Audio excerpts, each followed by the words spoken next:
It's a bit of an experiment. We've never done this before. All tracks have something that they offer.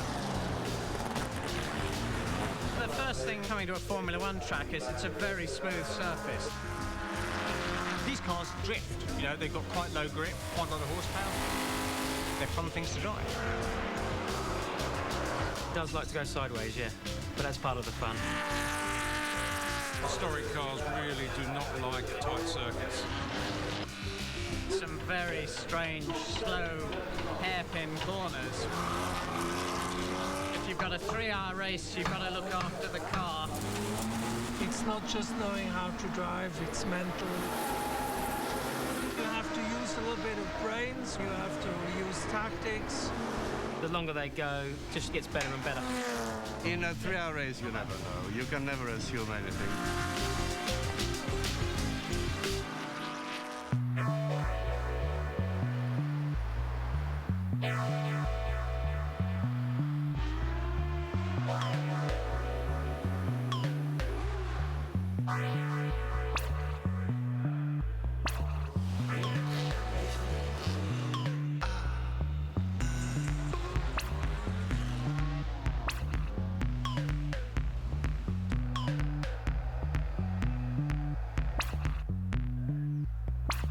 You've got to go back to my love of the Morgan motor car.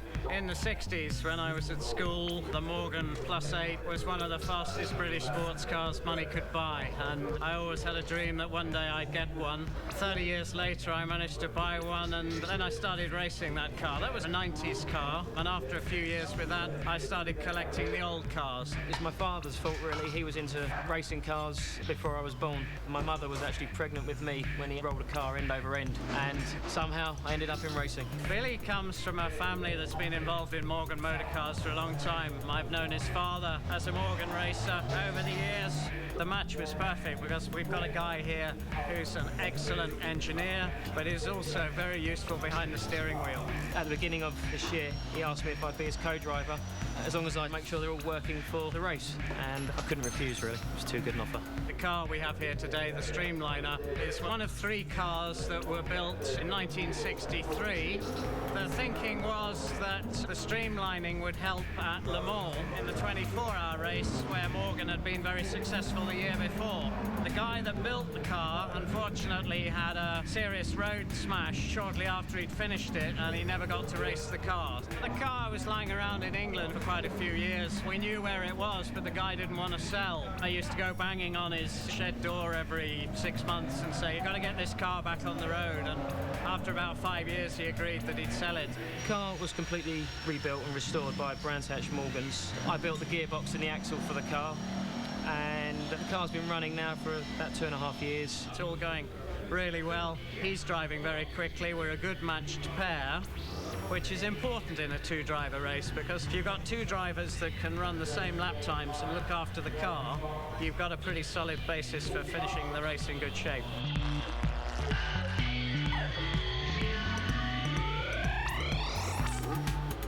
We bought the AC Cobra, 1963.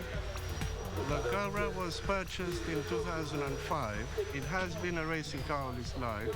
It was found in the States, and Bruce Stevens repaired it, rebuilt the car. Known Leo for 20 plus years. We used to race against each other, and frankly I wasn't quick enough, so I gave up racing, and he asked me if I'd run his team for him. It takes 2 of us to do it.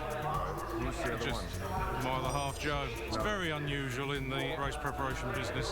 She knew what she was getting into, so she can't take a joke she shouldn't have joined. This weekend I'm co-driving with Simon Hadfield, who is one of the top historic drivers. He's very quick and very good on the cars. One considers it a privilege to have him as a co-driver. Leo, we've done some testing for him. The Cobra's new this year, restored this year. We've done some testing, setting it up and stuff, and very kindly he's offered me a chance to race it once or twice. It has a lot of horsepower. The handling's getting pretty good too, so we're in pretty good shape, I think. It's about having fun. We're very fortunate, I'm very fortunate, that people ask me to play. With Leo and Simon Hadfield driving, they're very, very well paired.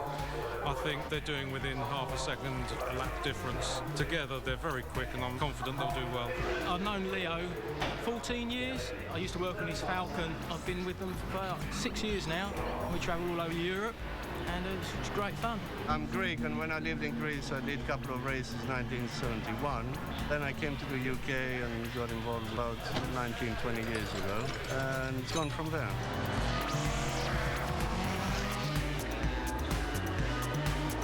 The Jaguar was my first old car, and I'm attached to it. It's a very good car, as you can see. I hope if I get used to it, I will be fast. Having been so lucky to drive cars from literally the 1920s to the 1980s, there's a tremendous amount of different experiences. We've done some endurance racing together, and he takes care of the car. When it comes to the racer head, or the manager head if you like, the way I handle it is I have very, very good staff. I don't even have to be at a circuit. I can't physically be at all the circuits because we have situations where we're doing more than one meeting in a weekend. It really enables me to concentrate on the driving. I started with rallies in Morocco and places like that. I liked it, so I started to go in competition and was quite successful. I'm an ex-banker, so I just enjoy myself.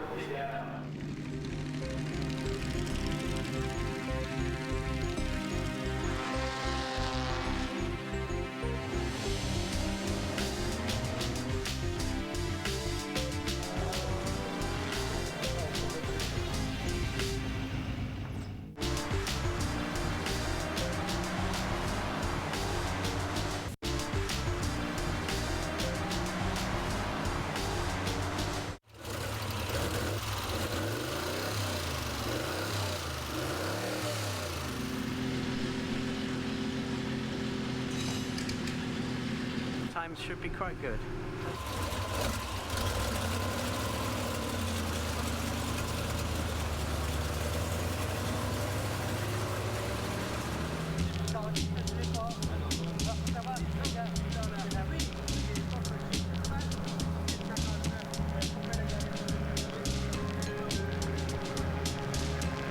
Number one spot, perfect, well done. Yep.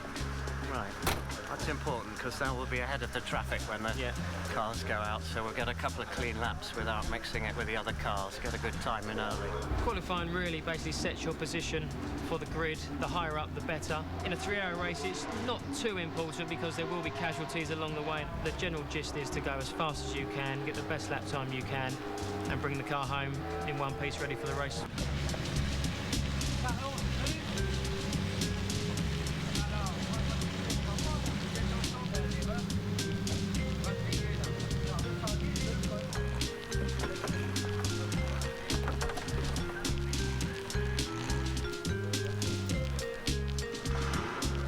Quite sure about our fuel consumption at the moment, so we really want some good data out of this qualifying in terms of what the actual fuel consumption's likely to be. If we can avoid refueling, it's probably going to save us a minute on each pit stop. If we're refueling with a light load, then maybe half a minute on each pit stop, but to gain half a minute on the track is hard work, you know, you've got to be really on it, but to gain half a minute in the pit lane, if you can get it right, it's an easy way of making up ground on the other cars. Okay, fire her up, the man says.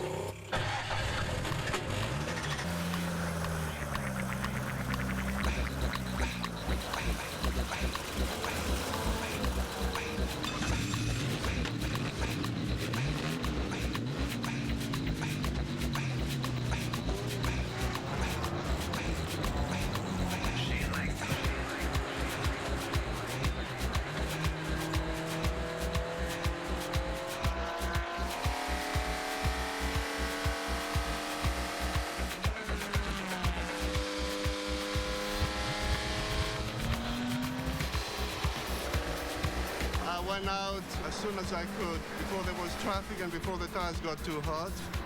Put 2 hot laps, second lap was good.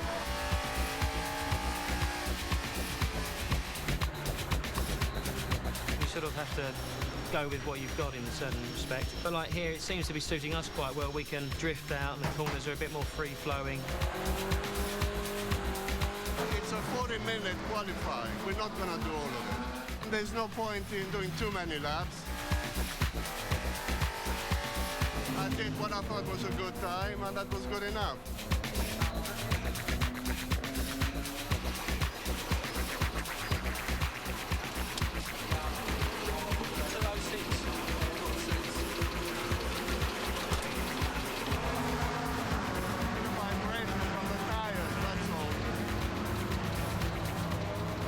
being with second on the grid. If my co-driver can do 3-4 laps with a good time, he'll come in and we call it a day.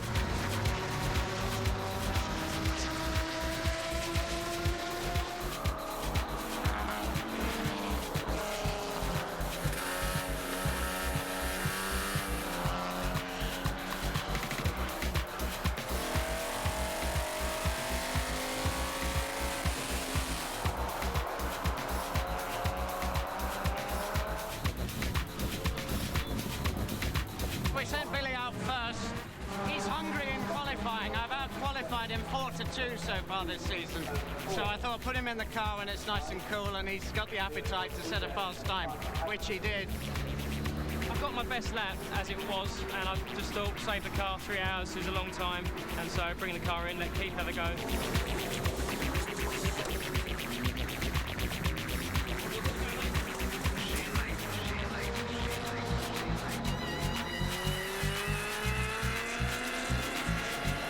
Really, it's stop and start. It's managing the brakes, managing the tyres out of the slow corners.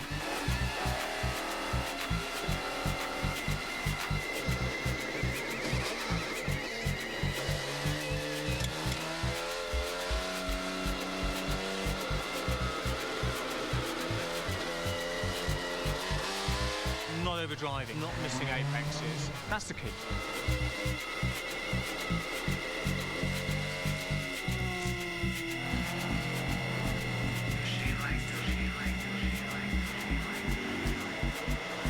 I'm making sure I'm not using the car too much. I just warmed it up and had a few laps so that I know how it goes later on.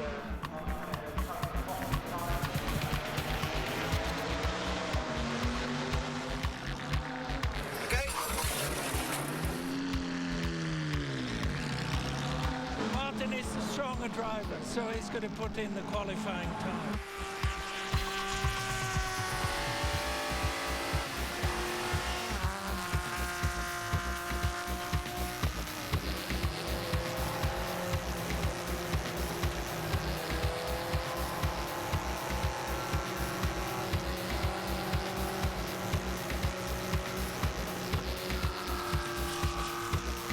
Not the ideal track for historic cars. It's quite hard on the brakes of the cars.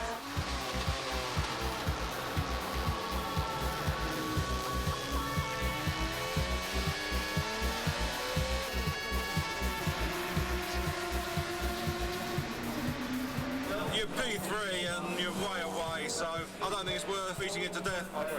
Big vibration front left, I think. Yeah. Okay. I think the knocking off of the wheel is just pushing the pads back a little. Yeah. We'll tighten the front wheel bearings. Bit of a vibration with the front wheels, but the boys will look after that. Otherwise, like every time, it's fantastic.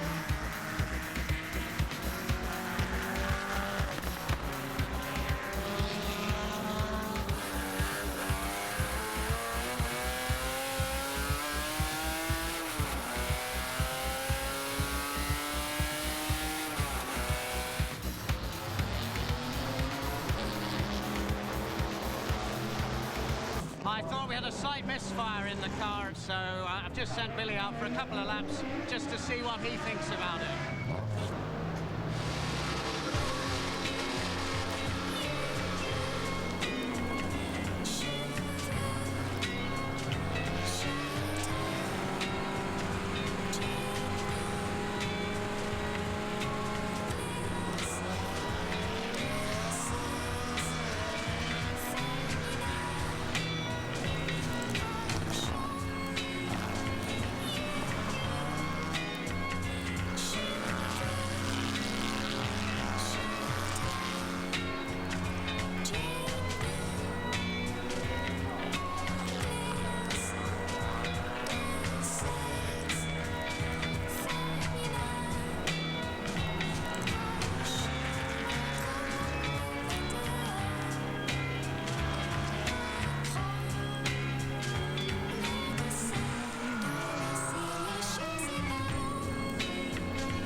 think there are 32 cars starting the race later on this afternoon, and we've qualified 13th.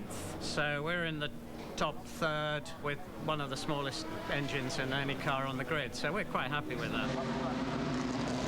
What do you think it is? I don't know, I've just had a look at where I was changing gear, and a few times I was changing a little bit early, so I wasn't actually Right, up no, there. you've got to drive it to 7 to get it. That's what I started going up to 7, but it didn't happen, like I said, it didn't happen the first few times, and then I just got it on that last lap. I don't think I had it to start off with, but it was there after 4 or 5 laps. Yeah. I don't understand what it would be. I mean, I can only think it's like a plug fouling up on maybe. Yeah, okay, all Just right. have a look. You're going to share both cars? Yeah, it's quite easy in practice actually because you've got time, there's no pressure, and it was just a matter of doing enough laps to get a decent time in. It's going to be harder work in the race because of the 3 hours. I think I'm probably going to have about 15 minutes out of the cars, so it's going to be a hot afternoon. I was concerned with George's car to get it into the top 10, but it's a long race and there was just no point really hammering the car. John did a very good time in his car. George's car, we could have gone a bit quicker, but it was just to do 4 laps, get on the qualifying, get a feel for the car, and to have a bit of fun, of course. You tell me how to drive the Falcon, and I'll tell you how to drive it. Between us, we could do some good. You see the times on the Falcon? It was doing 209s. So there wasn't much wrong with it. The vibration you have to live with. Yeah. It's just so harsh. Oh yeah, but then it's the only one making it go around corners. But it's never done. Didn't do that Brands when I drove it at Brands. No. Didn't do it Donington when I drove it at Donington. Okay, well look, we'll have it up in the air. It could be a massively out of balance rear tyre. Yeah. Okay, so it does it. And if we can lead the brakes and get the pedal up a bit more on that, there's more to come from that. I'll do it. Let's go racing. It's so easy to arrive at the hairpin overworking the car. You've just got to be a bit disciplined. 10 yards, 20 yards. But it's not too much in the rear because you can trail brake it if you have to and it doesn't go unstable, so you can pull it in. Do you think there's too much droop on the rear? No. We've got good traction, it's not hanging up the wheels. I wouldn't play with the car at all. All you've got to do with this afternoon is bed in the brakes for Spa and have a play.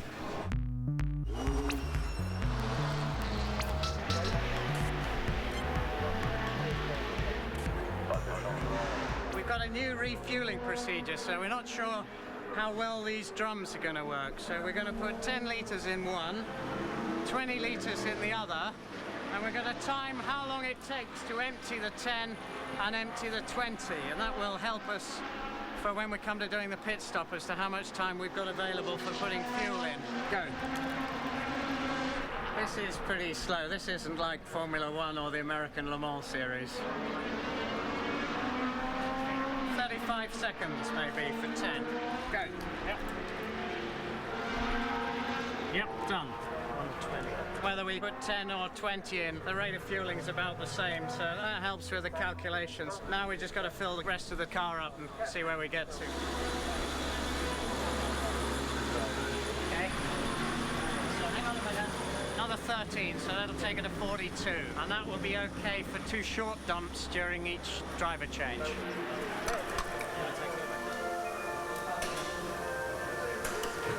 Now always relax. He will do the first hour, Martin. I will do 60, 70 minutes, and then he will take over. Because he's the faster driver.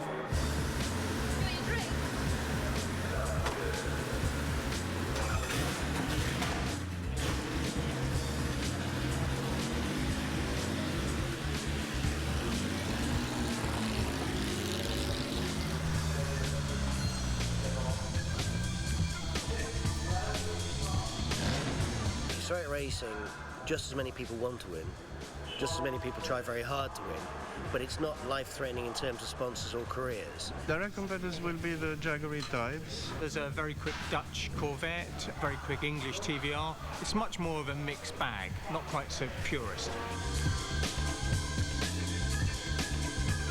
The Jaguar E-Type, the XKE, will be faster than us on the straights with an engine that's twice the size of our engine. Our car is considerably lighter and we will gain a lot going into a corner and through a corner, so that the difference in overall lap times is not perhaps as great as you'd expect.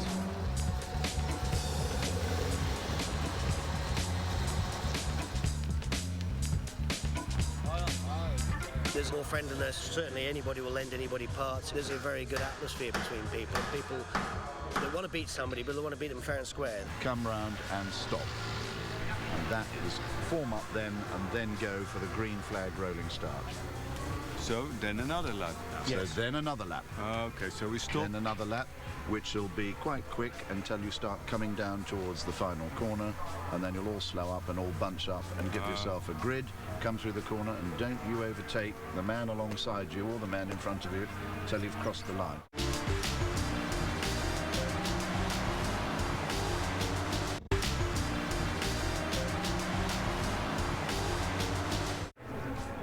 I'm going to start and finish. The thing is a sensible rev limit. Try not to beat the brakes up. Try not to sort of jump too many curbs. Easy to say now, possibly more difficult to do it.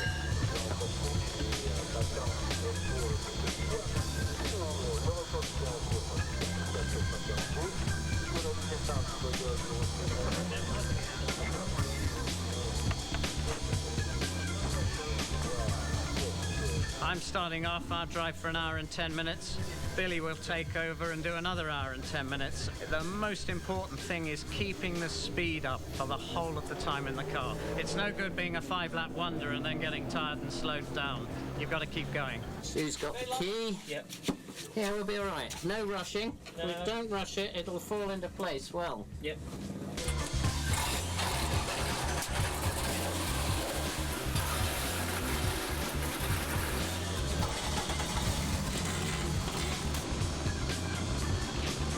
It's 3 hours. It's a long time for us. It's a question of management. Don't beat the car up too much, and let's see where we end up. You have to take into account that you will wear out the tyres probably in the 3-hour race. We go crazy sliding the car across the track every lap. The tyres will be gone in an hour. You have to try and be as smooth as you can. Otherwise, if you do a few banzai laps, there's nothing left. It's a fine balance, you know. We tend to sort of just try and have as much fun as possible and just go our own way, really.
Worry, but you trust drivers more than others. And Simon I trust a lot because he doesn't make stupid mistakes and he's safe, he's quick.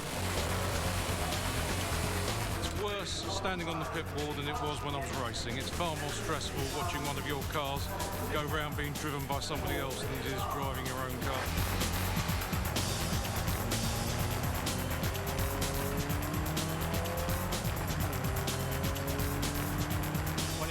round, you count the cars, and then as soon as you see him,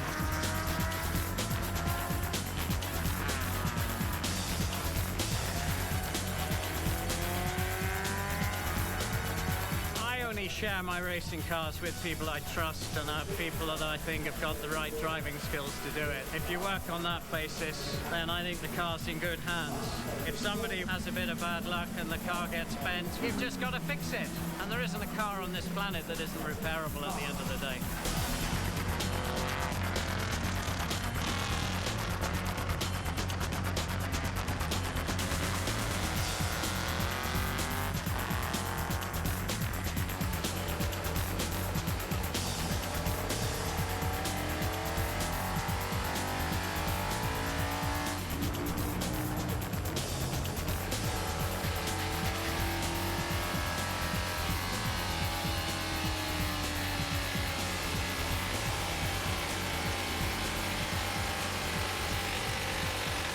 big rattle. I probably took a bit too long to turn it off, but there was a big rattle and I just pulled off onto the grass after the first corner.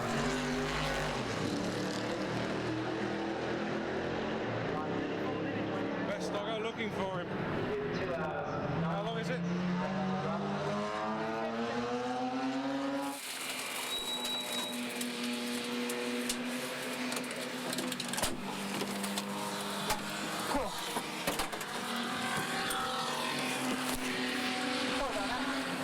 Hi there, I'm just on my way back on the breakdown truck, engine, left-hand cylinders.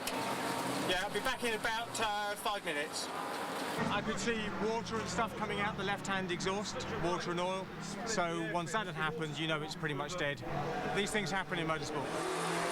What we've got's fine. Yeah, just need a better engine. That's it. Okay. And for a bit longer. Yeah. Half an hour seems to be a problem. Yeah. Anyway. Where is the car? Just there.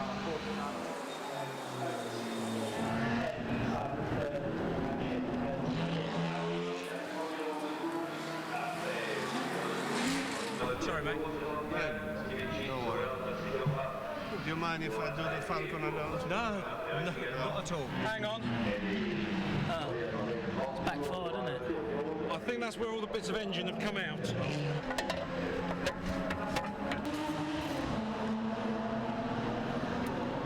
It's water. There's water in there. Maybe that's what happened then, the valve's been broken earlier. Yeah.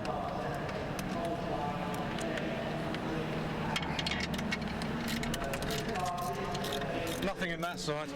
It's number 8. It's definitely number 8. The rocker's gone. Drop the valve. Shove the thing up through the shove what's left of the valve up through the head. But there's a bit of there's bits of. So we'll have to wait and see what happens there. But the other Stretney type in 5th place, number 39, is still locked in battle with the Cobra, the Open Cobra, driven by Steve Hitchens, number 64 in 4th.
Martin gave me the car in 6th place and I was able to maintain 6th. It's pretty hard work. We had some misfiring in the cars.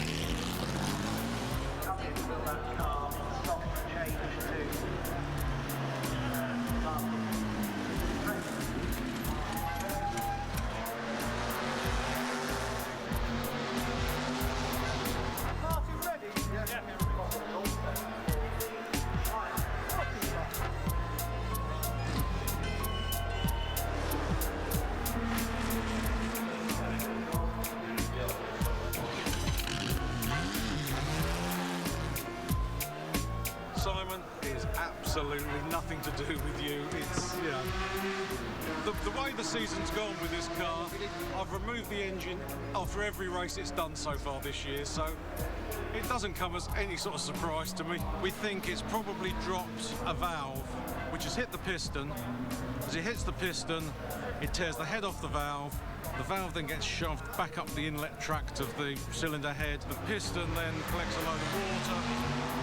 Hydraulics shoves the piston through the side of the block. I've seen it all before. In fact, once this year in this car. The problem is that we're running these cars way beyond any design parameters they ever had. So you've got to be prepared for what happens to them. Fortunately, with Leo, he's pretty philosophical about this whole thing. It's his fault. Thank you. He didn't get to drive the car. And by the look of it, we could have done pretty well out there. But we'll have it apart, and we'll fix it, and it'll be racing again in a couple of weeks' time.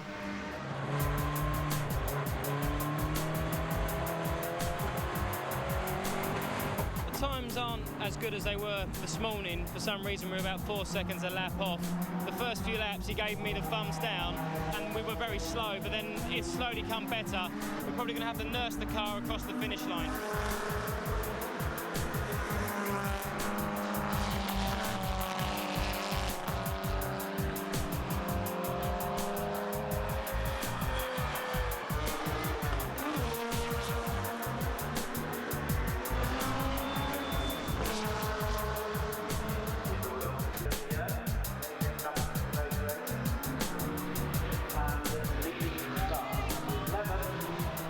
Misfiring, just like understop, it should keep going. Okay. An issue with the car, it's misfiring at high revs, and consequently it's not burning the petrol properly and it's getting very hot. The pace we're on now, which is about 5 seconds slower than we'd normally be running, is achievable. It's hard work in the car because the heat's coming back from the engine. It's probably over 110 in the car. We're lying second in our class at the moment, so we're not giving up.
front. So that's the position in C2. C1, we've got the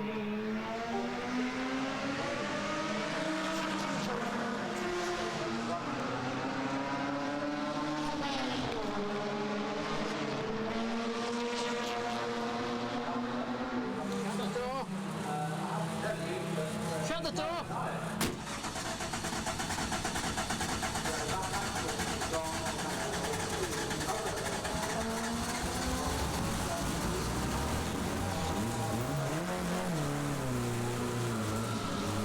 I think it might be the heat. It just seems to, it doesn't pull cleanly when you come out of corners, so you have to be a bit patient on the throttle. So you lose about 2 seconds every time you come out of the hairpin. And there's 3 of them on this circuit where you need to have a good acceleration.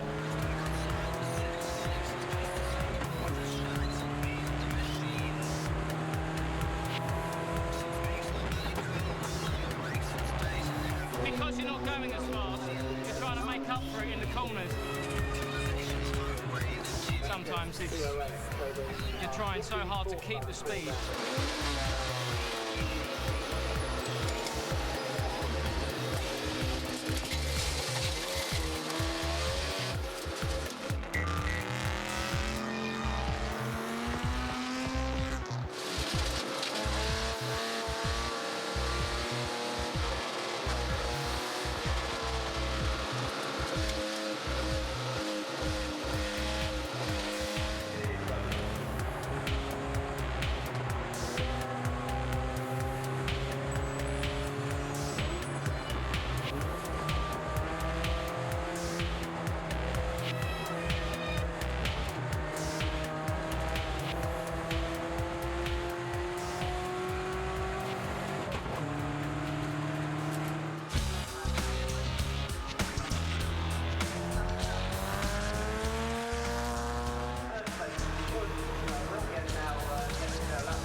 Well done.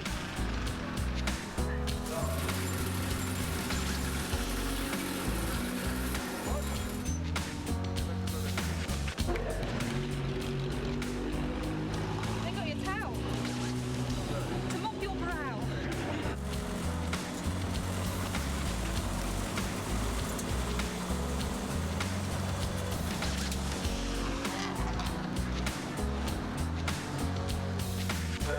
Give you a medium-sized 5. That's a nice little bit of entertainment halfway through. Just got to be first and third, greedy, but well done. Great. Fourth, I think it is. Well done. Saves embarrassment on the podium. Well done, man. Excellent. Might have a beer in a bit. I'll go straight to head and I'll fall over. The winners of the 3-hour gentleman drivers race, John Minshaw and Martin Stretton. Congratulations.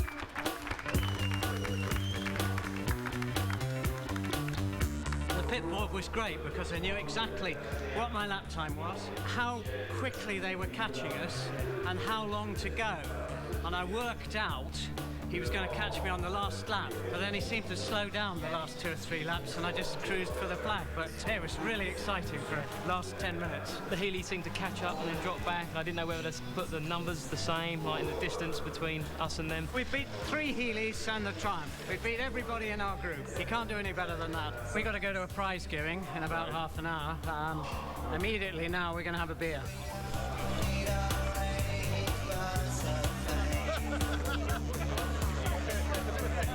We're going to do the class prizes. Class C2. Well done, the Morgan boy.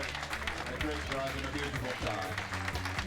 Winner of our race here at Magny Cours. Big round of applause. John Minshaw and Martin Stretton. There's the photographs. Ladies and gentlemen, your winners of the Gentleman Drivers Race, Magny Cours 2008. I'm not very popular at home if I'm away every weekend. So I try and manage the big events. We're doing Sebring in November, then Sebring in February as well this year. We're probably going to do together Spa 6 hours. This car is out in 2 weeks' time. Another old French Grand Prix circuit at Clermont-Ferrand. I think the next race is Ricard, and we hope it's in good shape for Ricard. And if FIA start again the GT European Championship, we'll enter it there. Well, we'll have to get our heads down and get under the bonnet and sort it out. But yeah, it's a good result. Very pleased.